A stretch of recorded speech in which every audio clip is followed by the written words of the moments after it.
So there's like lots of steps once you get a deal with a publishing house. So today we're going to talk about some people that you're going to work with on that journey, just some tips and things to look through for that. The traditional publishing, trad publishing, some people don't like it that it's called traditional publishing because they're like, whatever, publishing house, publishing, whatever. With this place, you will for sure work closely with an editor during the publishing process, and you can, if you want to, choose to also get an agent, which you would go through first before your book even gets to the publishing house. So here's my pitch for why I think you guys should get agents, in my opinion. You don't have to. You don't have to. You can sell your own book straight to the publishing house if you want it to go that way. But this is some of the reasons why agents are great. So they are your representative. They're your cheerleader. It is their job to make sure you are successful. They don't get paid unless you get paid. So it's like in their best interest to help you be as successful as you possibly can be. They are the ones who take your book and pitch it to the publishing houses and the editors. You don't have to do any of that. You don't have to, try and like pitch yourself or your work. They'll do that for you. If you get picked up by an agent, or if you get picked up, I think that's supposed to say if you get picked up by an editor, my bad. They will fight to make sure you get the best possible deal, and they'll navigate all the legal stuff for you. You don't have to worry about contracts, fine print, terms and conditions. You don't have to worry about any of that because that is your agent's job. They're going to take care of all of that. They're going to negotiate royalties and percentages and like rights and all of that stuff, and they're going to try and get you the best possible deal. So that just takes that stress off your shoulders. Somebody else is doing that for you. A lot of agents, they like to help edit the book first, so you could get some great just like advice from your agent before it even goes out there. Work on some editing with them. And then agents will help navigate the publishing market. They can offer you advice, they can open doors, they can help make connections. So most agents take about 15%. It's a percentage. So whatever money you make, they get 15% of it. Personally, I think it is super worth it, in my opinion, because they deal with all of the crap that I really don't want to deal with. I just want to write my books. I just want to have fun writing stories, and I want somebody else to get it published for me. And that is what an agent does.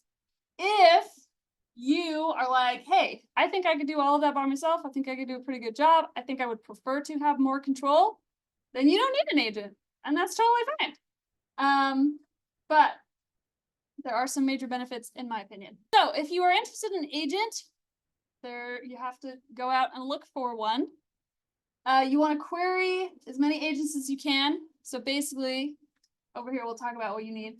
You go out and you find, it's just like on the internet, you can check for agencies, websites, scroll through, see what agents are accepting authors and queries. There are websites that have everything already on there for you, so you can just scroll through one site, see what agents are there. You can look through their wish lists. And like a lot of people, I don't know, people have different advice on this. You might want to get picky. Like you might want to be like, hey, these 5 agents are the top agents in the country, and if I can't get represented by them, I don't want to get represented at all. Be careful about that, because it is really hard to just like pick one and say, I want that person, because they might not want you, right? So don't like hang your hopes on a few good men or women or whatever. I don't know why I decided to say it that way. Don't hang your hopes on like a handful of agents. Literally find every single agent that might accept your book and just like send it out into the universe. Okay, so send query as many agents as you can, but you have to make sure they're open to queries. Don't just like query anybody, send them emails, because they might just be like, dude, it says right there on my website, I'm not open to queries. Why are you querying me? And then also make sure you're not just sending random people random books that they don't want. Every agent will have like a wish list. They'll say, I'm interested in middle grade romance, middle grade fantasy, new adult sci-fi. They'll have a list of books they're interested in. So make sure your book fits in their list, or else it's literally useless and they'll probably get annoyed at you. So make sure you're doing your research to find the right agents, and then send as many queries as you can. So what you need, make your agent list. You'll need a query letter, and we're going to have a day all about just query letters. It's just basically a one-page thing that says, hey, this is my book. Here's a little bit about it. Here's a little bit about me. I hope you choose to represent me. Yay. You'll want a bio and a synopsis, like a longer one, to submit separately. And then usually they'll ask for 10 pages, a chapter, 3 chapters. The longest I've seen so far is 50 pages. So you'll need like a good chunk of work that you have ready to submit as well. They'll say, okay, send me your bio, your synopsis, your query letter, and your first chapter of your book. And they'll look through all of that, and then they'll decide whether or not they want to go to the next step, which is like callbacks, auditions, basically. Is like, hey, I liked this first stuff that you sent me. Send me your full manuscript, and I'll read your full book, and then I will decide whether or not I want to represent you. You will get so many rejections. So this is kind of the hard part. You kind of need to have tough skin. You kind of need to go into it knowing that you will be rejected. You will be rejected. It's not the end of the world, though. It takes a lot of people a long, long time to get an agent. Anytime you see people who are like, oh yeah, I submitted to 10 people and I got like 3 agent requests and like tons of offers, that is the rarest thing in the world. Like 99.9% of the time, you're going to query 100 people and get like 3 replies. Okay, this is me right now. This is literally me. I took a screenshot of this today. I have sent 63 queries. I've gotten 27 rejections, but one person said that they wanted to read my full manuscript. It's kind of hard. It's a brutal world out there, but it's worth it, I think. Just stick it out in the long run. So once you get an agent, assuming somebody's like, yeah, you write good stuff, I want to publish books for you. They are going to do their best. They kind of take it from there. They say, I like this book. And they just take it from there. So all you have to do basically is write your book. If they have some edits to suggest, you can work on some edits. But it's really nice. You just focus on the writing. They focus on the business part. But keep in mind that you are not their only author. They represent probably a handful of people. Some agents represent like 20 plus people, and they have a lot of work going on. So you need to be patient. It can take months for people to get back to you because they've got like so many things that they're working on. Try to be really easy to work with, you know, really like patient and understanding and like receptive. But you do have to make sure you're standing up for yourself and standing up for your work. You know, you are technically their employer. They're working for you. You pay them, basically. But that doesn't mean you should be snotty and bossy and a jerk about it, right? They're doing all the work. They may not be your agent forever. You know, there's a lot of flux. Agents decide to like cut down their author lists if they feel like they're getting too busy. I had an agent for a few years, and he was like, hey, I've had fun working with you, but I kind of like don't really want to be an agent anymore, so sorry. Which is fine. He is doing his thing. He's going out living his best life. He's making choices for himself, which is great. But that means I don't have an agent anymore, so now I'm querying agents again. Now let's talk about editors. So editors work for the publishing houses. We've got some different types of editors. First, you'll have the acquisitions editors. They talk with your agent or go through the pile of queries that they get, and they decide whether or not their house is going to publish that book. So that's just their job. Okay, once an acquisitions editor has done that, you'll be assigned an editor. Sometimes it's the same person, I think. And they will go through their book and they will start giving you personalized feedback. They'll say, okay, hey, this was great. these are things we should change. And they'll work with you to come up with big edits, and then you'll kind of hone it down. For the Immortal game, we went through 3 rounds of edits. We had plot edits, and then we had like scene edits, and then we had copy edits, which are like line by line. You use this word twice, there should be a comma here, paragraph here, whatever. Then after going through all your rounds of edits, that editor will kind of be your liaison to what's going on with your book. So they'll keep you updated on like, okay, now we're choosing titles. Now here's all of the covers we've thought of. All right, here's our marketing plan. All right, so working with an editor, similar kind of to working with an agent. They're busy. They've got a lot going on. It takes time to read a book and edit it and come up with feedback, and then to take that feedback that you've corrected and do it again and do it again.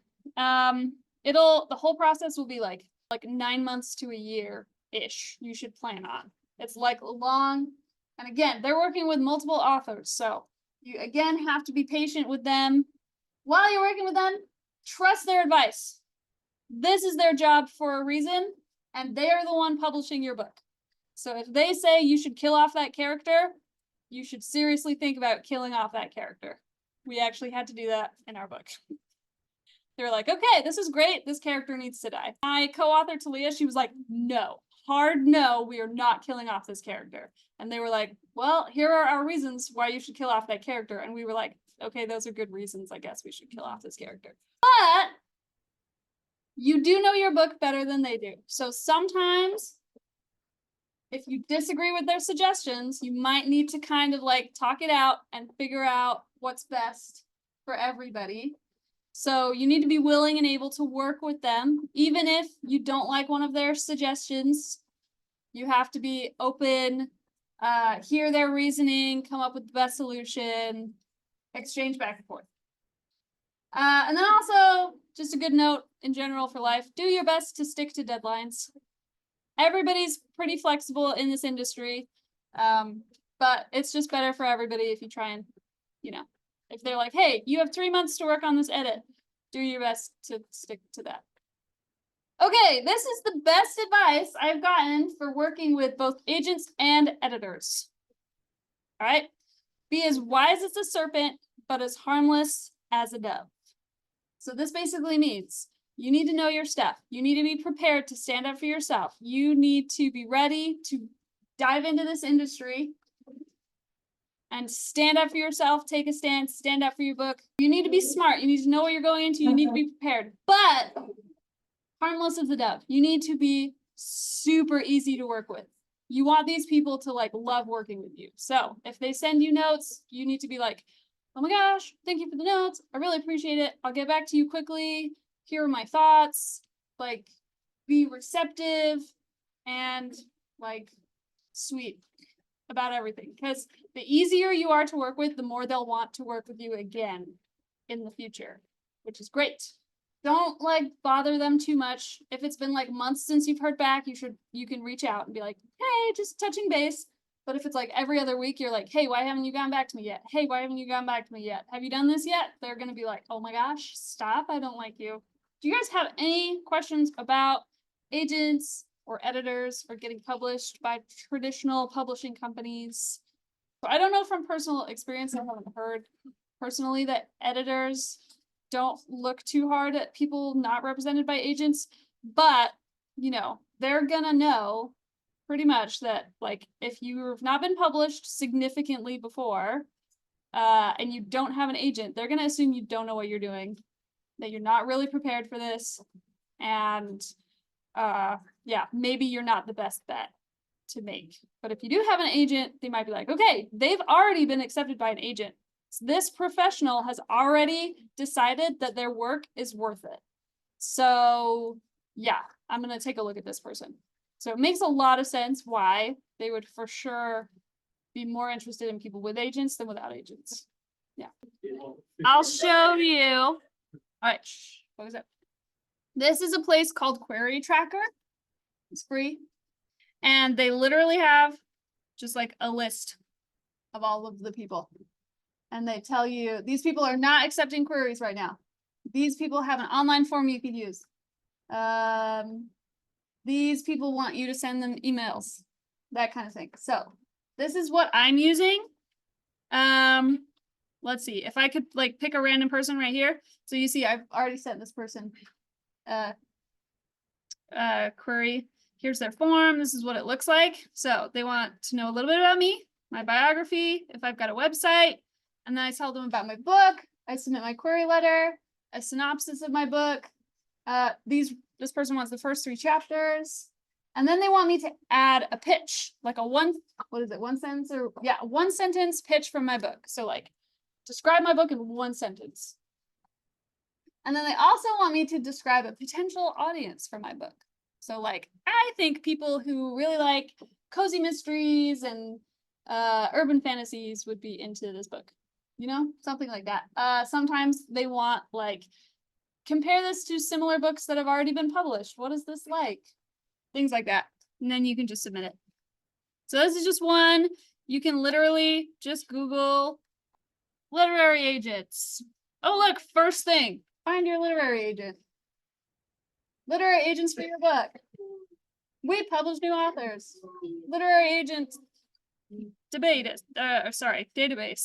I can read words.